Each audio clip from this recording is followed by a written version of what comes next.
Hello, and welcome to DataSunrise's functionality demonstration. This demo displays how to configure DataSunrise to work with AWS's AutoScaling Groups feature. AutoScaling Groups enable you to achieve high availability and scalability while deploying multiple DataSunrise instances on AWS. According to the demo's scenario, we deploy DataSunrise instances on AWS, and if a 50% CPU overload occurs, the number of active instances would increase. This enables us to balance system load and achieve high availability by spawning additional instances instead of inactive ones. According to the configuration described in this demo, the number of DataSunrise instances would be changed from 1 to 10, depending on system load. First, we need to prepare a storage for DataSunrise configuration. We will use an Amazon RDS PostgreSQL database as the dictionary storage and Amazon S3 as a storage for required files. Note that the same RDS database will be used as a target database. Since we will register 10 DataSunrise servers named DS1, DS2, DS3, and so on, it is necessary to prepare local settings files for each of the servers. These files include DataSunrise's dictionary settings, database type, connection details, etc. By default, DataSunrise uses local SQLite database to store the dictionary, and we need to reconfigure it to use a remote PostgreSQL database. We delete the local_settings file from the DataSunrise installation folder. A new file will be created during registration of the servers. Then we use Windows command line to register a DataSunrise server. We navigate to the DataSunrise installation folder and execute the following commands. This script contains details required for connection with the dictionary storage. Note that firewall server _host and firewall _server _name values, host name of a server and name of a server respectively, should be unique for each server. As the result of the registration, we've got a new local_settings file. We rename it to local_settings_1. This file contains the server's number and parameters needed for connection to the PostgreSQL database we use as the dictionary storage. In such a way, we register 10 DataSunrise servers and save 10 local_settings.db files, one file for each server. We've uploaded the local_settings files to the Amazon S3 storage. Then we upload the Linux version of the DataSunrise installation file and appfirewall.reg file with proper license key included to the same S3 bucket. We will need these files for installation of DataSunrise instances. Now we should prepare a DataSunrise installation script. Here's what it looks like.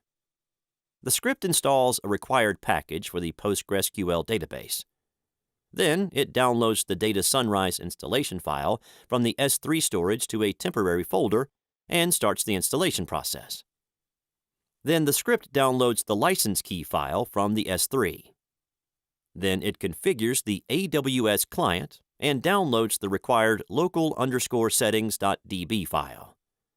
Now we can configure a launch configuration. We go to the EC2 Management Console and create a new launch configuration. At the Choose AMI step, we select Amazon Linux AMI. Then we select Instance Type. At the Configure Details page in the User Data subsection, we upload our script file. You can also paste the script's code into the User Data field, but it would be more convenient to use an external file because you can easily modify it.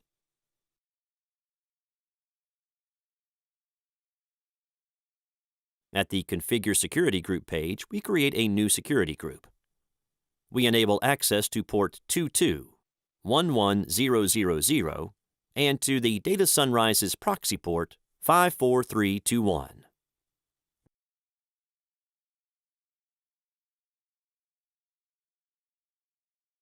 Then we create an AutoScaling group with the previously created configuration. We will start with one instance.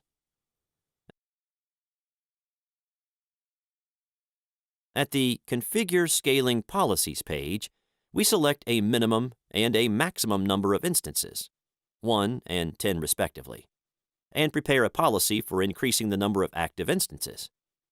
According to the policy, the number of instances will increase if a 50% system load would occur.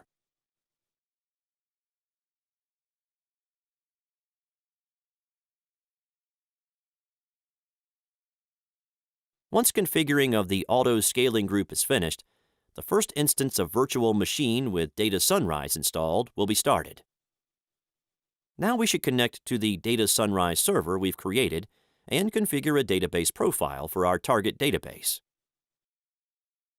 We use the machine's public DNS to connect to the web UI.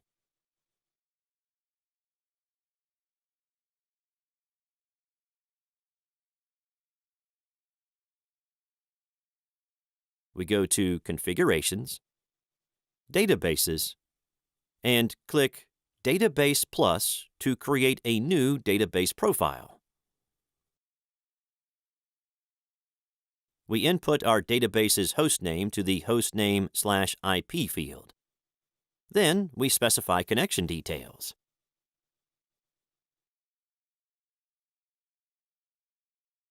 Now we need to create a proxy for each of the 10 DataSunrise servers.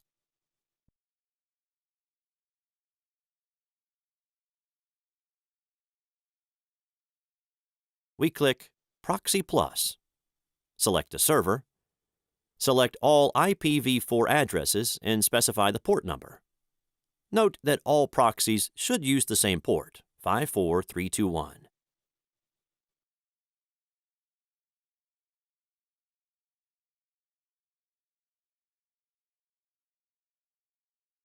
As you can see, we've created a proxy for each server.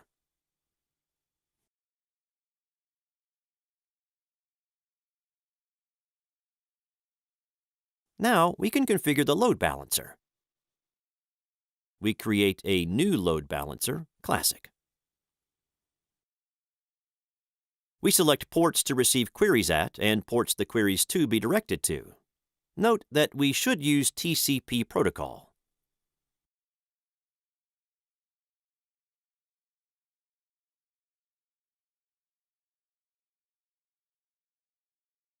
We configure the health check port. We use DataSunrise proxy's port number. At Step 5, add EC2 Instances tab. We select instances that will be included to the load balancer. These are the instances configured in the AutoScaling group.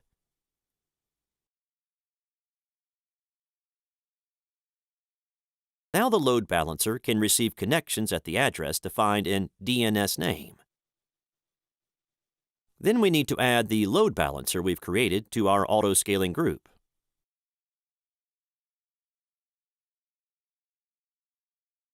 We select our AutoScaling group, go to Details, click Edit, and add the load balancer.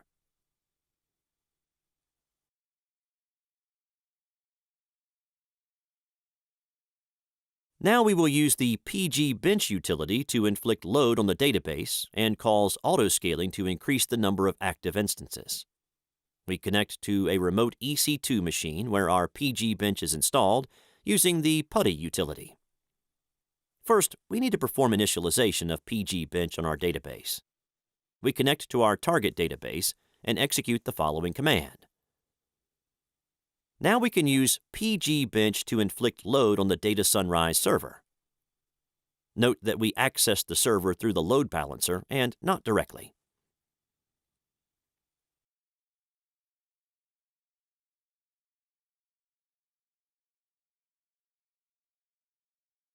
To check the actual CPU load, we connect directly to the active DataSunrise server with PuTTY. As you can see, the load now exceeds 50%, so the load balancer should start some additional instances according to the existing scaling policy. Let's check the list of active instances. Now we get back to our DataSunrise server to check the CPU load again. It is decreased because now the load is distributed across multiple servers by the load balancer. Thanks for watching this demo and for your interest in DataSunrise.